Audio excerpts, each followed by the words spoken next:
Karka Rashi, or Cancer, is the fourth sign of the zodiac.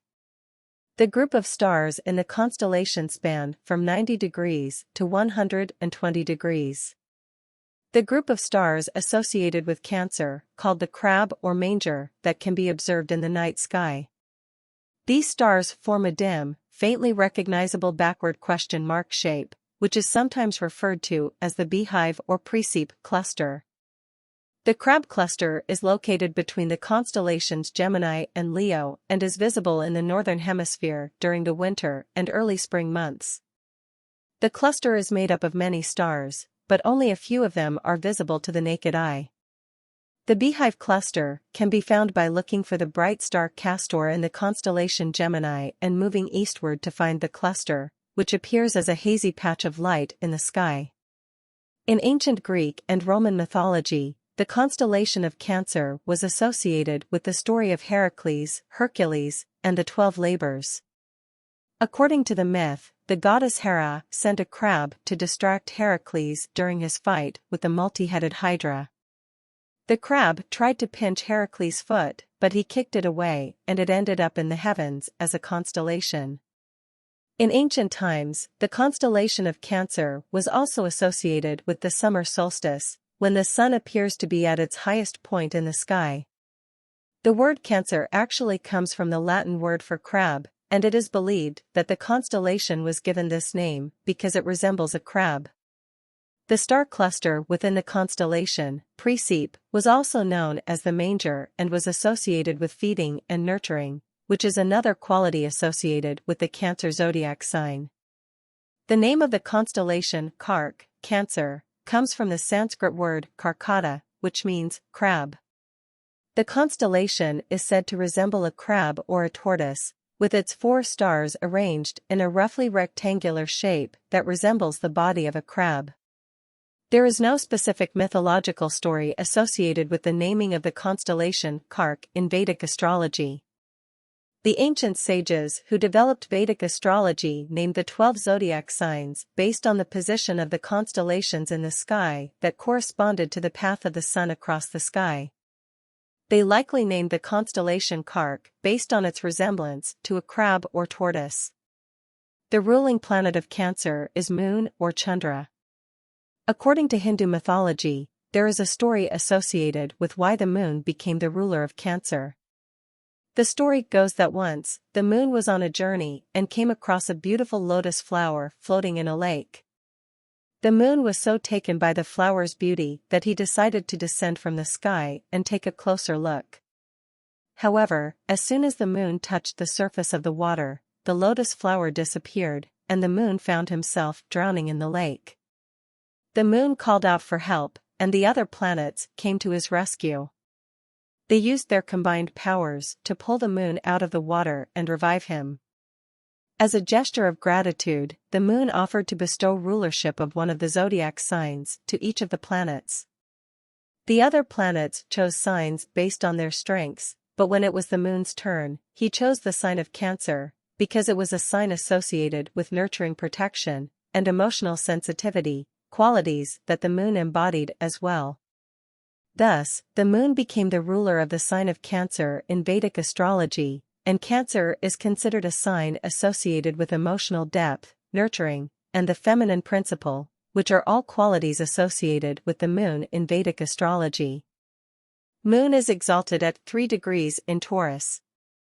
We have already discussed this in episode Vedic Astrology Part 56, Relaxing Environment of Taurus, https://youtube.be/pggvzzxmils. Please watch the video, if you haven't seen it already. Moon is considered debilitated or weakened in the sign of Scorpio. The degree of Moon's debilitation is 3 degrees Scorpio. There are different interpretations and reasons given for why the Moon is debilitated in Scorpio, but one common explanation is related to the Moon's natural qualities and Scorpio's energies. The Moon is associated with emotions, nurturing, and sensitivity, while Scorpio is a sign associated with intensity, secrecy, transformation, and depth. Scorpio's energies are often associated with hidden emotions, secrets, and power dynamics.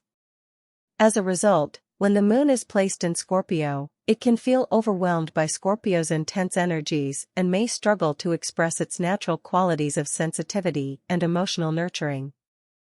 Additionally, Scorpio is a water sign, which means that it is ruled by Mars, a planet with strong masculine energies. The moon, on the other hand, is a planet associated with feminine energies.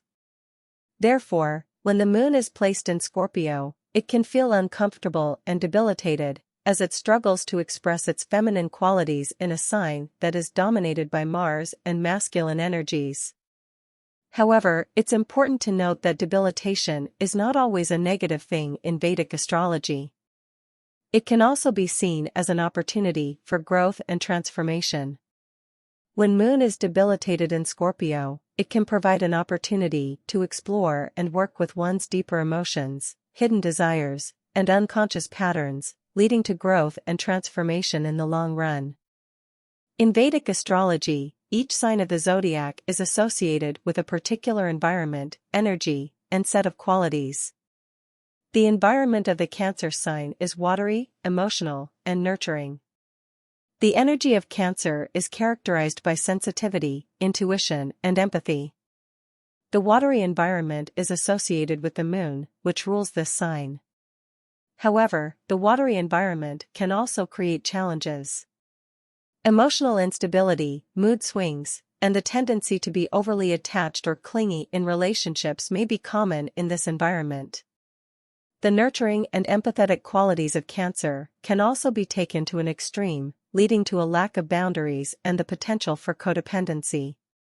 The watery energy creates an environment conducive to growth in emotional and nurturing areas, while logic and practicality may not be prominent. In this environment, sensitivity, empathy, and caring for others thrive. The emotional depth and intuition of Cancer may also lead to strong expressions of emotion.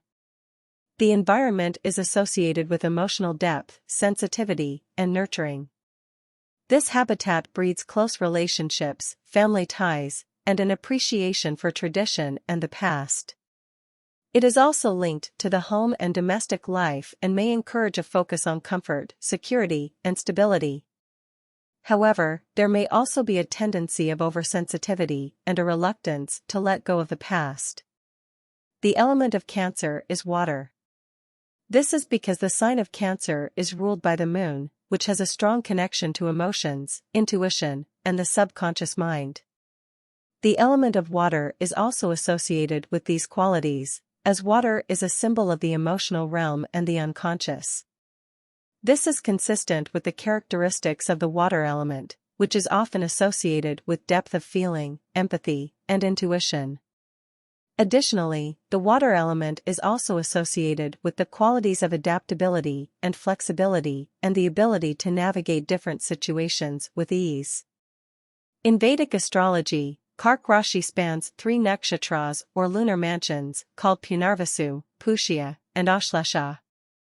Each of these nakshatras has its unique qualities and characteristics and is associated with various mythological stories and legends.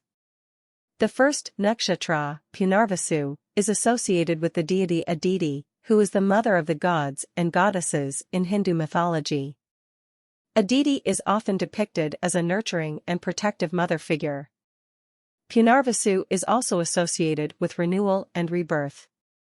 Only the 4th pada of Punarvasu falls in the sign of Cancer. The 4th pada of Punarvasu is associated with the qualities of intuition, empathy, and nurturing, which are also characteristic of the sign of Cancer.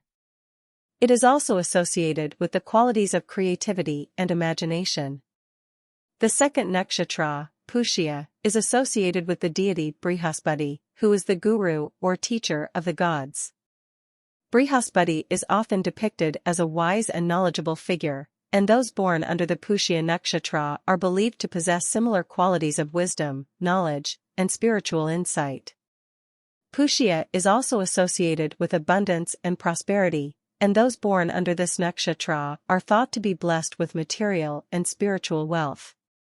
Pushya nakshatra comprises 4 padas or quarters, and interestingly, all 4 padas fall within the sign of Cancer. The first pada of Pushya is associated with the qualities of compassion, kindness, and service. The second pada of Pushya is associated with the qualities of creativity, intuition, and emotional depth. The third pada of Pushya is associated with the qualities of discipline, determination, and hard work. The fourth pada of Pushya is associated with the qualities of spirituality, wisdom, and enlightenment. The third Nakshatra, Ashlesha, is associated with the serpent deity Naga, who is often depicted as a powerful and mystical being in Hindu mythology. Ashlesha is also associated with transformation and change. However, the Nakshatra is also associated with deception and illusion.